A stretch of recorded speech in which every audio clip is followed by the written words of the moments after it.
Meet Uncle Sam. He has a lot of bills to pay. Almost $4 trillion worth every year. Uncle Sam's income is a little over $2 trillion per year. To make up the difference, the deficit, he does what most Americans do. He borrows money. When Uncle Sam takes out a loan, he calls it a bond. Bonds can be held by banks, investors, or even foreign governments.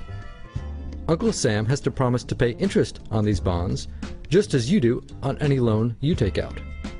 Ever think about paying your mortgage with your credit card? That's exactly what Uncle Sam does. He takes out new loans, new bonds, so that he can make payments on the old ones. All those loans, and especially all that interest, adds up. Right now, Uncle Sam owes about $14 trillion. To put that in perspective, 14 trillion is about the same as the national GDP, the total value of all the goods and services produced by the American economy in an entire year. It's such a huge amount of money that Uncle Sam is starting to run out of people to borrow from, and he's having trouble just paying the interest on his loans. The obvious solution would be to either cut spending or increase taxes. But if he cuts spending, the people that he's spending money on would complain that they don't have money to spend, and that he was hurting the economy. If he tried to raise taxes enough to close this gap, not only would people definitely have less money to spend, he'd probably have riots on his hands. So Uncle Sam chooses the easy way to make money. Just make it. He calls up the Federal Reserve, which is our central bank, and, like magic, dollars are created and deposited in banks all around America. The problem is that the more of something there is, the less it's worth. Same goes for the US dollar. The more dollars there are, the less each one will buy. That's why commodities like gasoline, food, and gold become more expensive when Uncle Sam does his money-making magic. The commodities aren't really worth more. Your money is just worth less. That's called inflation. Remember the foreign governments that lent money to Uncle Sam? When they lent money to the American government, something interesting happened.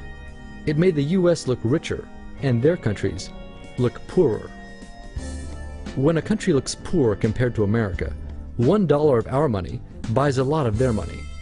So they can pay their workers only a few pennies a day. With such low labor costs, they can sell their products in America for lower prices than any American manufacturer can.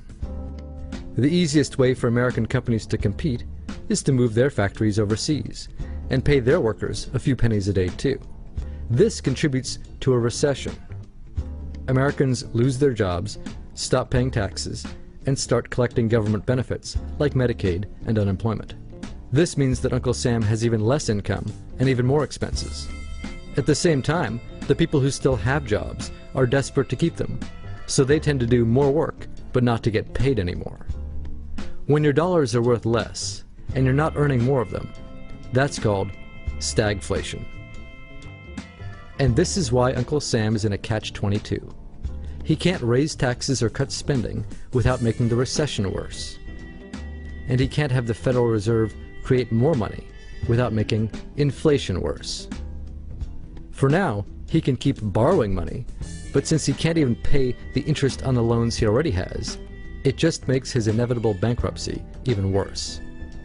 Whether it's in 2 months or 2 years, the day will come when Uncle Sam can no longer pay his bills.